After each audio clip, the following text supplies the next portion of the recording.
So for Modern Warfare 4, here's the thing for me personally. I'm intrigued about how the narrative perhaps resolves in the game following 2 and 3. I'm very much curious what DMZ shapes up to be in its full realized potential as a full-fledged mode, and multiplayer is just kind of there for me right now. I have zero thoughts one way or the other until I personally get my own hands on with it. However, while I feel like I'm just kind of a few steps back from following and being invested in the title just yet, it's absolutely reasonable to be skeptical of what Modern Warfare 4 is shaping up to be, especially given developing studio and brand histories.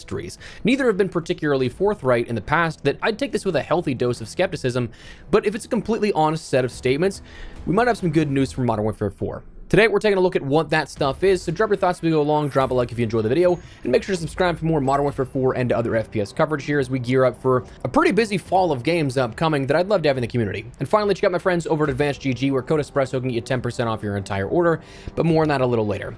For now, let's get into it. So this video, we're going to be touching on a couple of different subjects here, stretching back the last few days that we haven't been able to cover these items just yet. But the first one, let's talk about the most recent, the one that probably makes the most splash when it comes to news and how Modern Warfare 4 will operate. Right into it, Call of Duty tweeted unprompted today, over the past year, we've continued to learn a lot about multiplayer matchmaking through player data and community feedback. We're also excited to see all the recent love for Black Ops and Black Ops 2, which reinforce that there are many elements of those experiences that players appreciate. Starting this week with Season 5, we're updating Black Ops Classic, Quick Play, and party games in Black Ops 7 with a new matchmaking system inspired by those classic games. Now, okay, that's pretty good. That's nice that we're seeing the matchmaking experiences with Call of Duty and Black Ops 7 being something that's updated and made more classic in a sense, but what does that mean for Modern Warfare 4? Well, they said, we'll continue to offer open playlists in Black Ops 7, and we'll also include open playlist options in the upcoming Modern Warfare 4 beta. Thanks for your continued feedback as we stay focused on player experiences that go beyond expectations. Jump in and let us know what you think. Now that in particular, taking out the Black Ops 7 side of things here with this, looking towards Modern Warfare 4, it looks like we're starting to see a gradual push away from that skill-based matchmaking and the matchmaking systems that we had from Modern Warfare 2019 all the way up until Black Ops 7 here. While it's a bit more roundabout, a bit more ambiguous, and doesn't directly say head on, hey, we're getting rid of skill-based matchmaking, the open playlists and what that brought to the table was a lot less strict in Black Ops 7. For that then to carry over into Modern Warfare 4, even just in the beta, what that means for the future, we don't quite know, but it's a first stepping stone here for this. Now that said, if this does continue to go further into the future, we still need more clarification on what's open versus what is classic, how do they differ, that a new system is being inspired by the classic matchmaking of Black Ops 1 and Black Ops 2. Like, what does this all mean? But other than that, I mean, it's perfectly normal to be skeptical about this because, again, historically, they don't have a great track record on being transparent and keeping these types of promises. So when we look towards Modern Warfare 4 having an open playlist here for this, or a classic system in place, taking skill-based matchmaking in that stricter sort of set of parameters out of the equation, I think it's valid to say, hey, I'll believe it when I see it. I mean, again, just off the top of my head, Black Ops 7's beta matchmaking was supposed to be no skill-based matchmaking. That changed for launch, even though it's not necessarily as strict as years prior. It is different now compared to what we had then in the beta. Skill-based matchmaking, players were gaslit with those white papers for years on end, and they constantly ignored feedback of people being like, hey, like, we would enjoy this a lot more if we didn't have this from 2019 to 2025. So, like, we'll believe it when we see it, but it's a nice stepping stone, I guess, if it, again, does become true. Beyond that, we know of a little bit about the beta here and what to expect with this. Again, announced basically just on a whim here with this, they said August 21st, Call of Duty Next goes global, bringing together our biggest ever lineup of players live from the gaming setups around the world. So it's going to be their sort of COD Next, but in a digital perspective. So they're not bringing everybody into all one singular location, which means that you're probably going to be able to see a lot more creators that you may follow being a part of that reveal because, again, there's just no budget for travel or anything.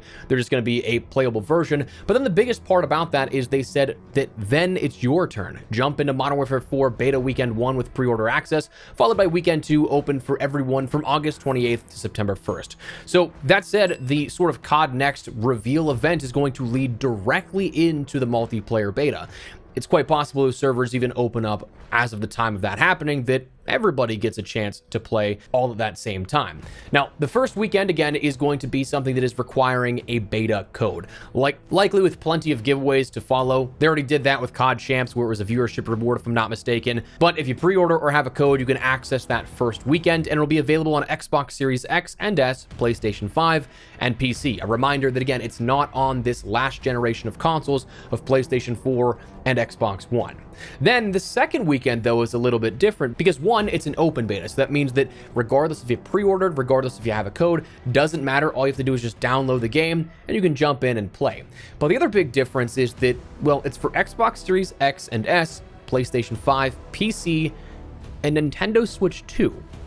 So our first real look at what Call of Duty on the Switch will look like is going to be during weekend 2 of that beta. As for the content coming in that, they said get ready to drop into multiple multiplayer maps and modes, choosing from a wide selection of brand new operators, including all the Vault Edition operators for players who pre-order the Vault Edition, and unlocking as many as 19 different weapons before deploying into everything from small-scale 3v3 skirmishes to massive tactical battles featuring tanks and more. Test your mettle across new and returning modes from Search and Destroy to the brand new Kill Block, plus the Training Mobility course. Experience fluid movement and best-in-class ballistics, building your own loadouts with your optional help of Gunny, leveling up as you unlock a wide variety of weapons, tacticals, lethals, field upgrades, perks, and kill streaks, and that's just what's scratching the surface. Expect more gameplay intel soon.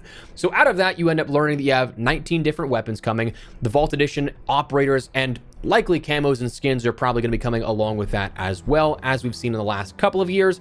3v3 skirmishes being the smaller scale tactical modes, but then also tanks and more is likely hinting that ground war is going to be in that beta. Search and Destroy making its way confirmed. That's been hit or miss the last couple of years, where some games have had Search and Destroy in beta weekend 2, some have not. But then Kill Block is that other big thing we're going to see, what was shown off Fanatics Fest. So all of that is there for people to try out, but the good news surrounding this perhaps is the date of which the beta happens.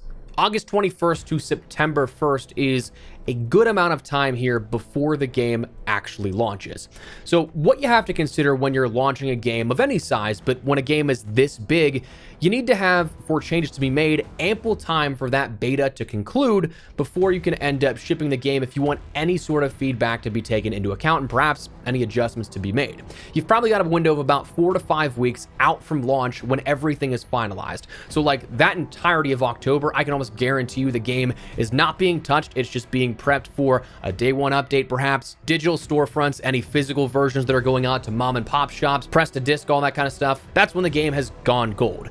With this beta and when it concludes, we'll have just shy of 2 months, which means there's probably about 2 to 4 weeks of time that they could work on and make adjustments based on player feedback. Again, if they're willing to do that.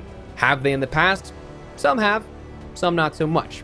So we'll have to wait and see, but the prospect is there for good news to be had. And the final thing we'll talk about here with this in relation to good news for Modern Warfare 4 is that changes have already been made. As we talked about, we ended up seeing that Kill Block alpha in both a 1v1 and 10v10 perspective here. I think 3v3 as well within that Fanatics Fest. I didn't pay too much attention to that, but that was our first real look at gameplay, a sort of multiplayer reveal before a multiplayer reveal, kind of akin back to what we had with the alpha in 2019, which makes me kind of curious why we didn't see an alpha go live for the weekend here during Fanatics Fest for everybody to check it out. But anyways, that was our first look at Modern Warfare 4's MP, even if it was only in a side mode here with this, if you want to call it that. But of course, there were a couple of things that stood out to players and fans that they didn't quite like.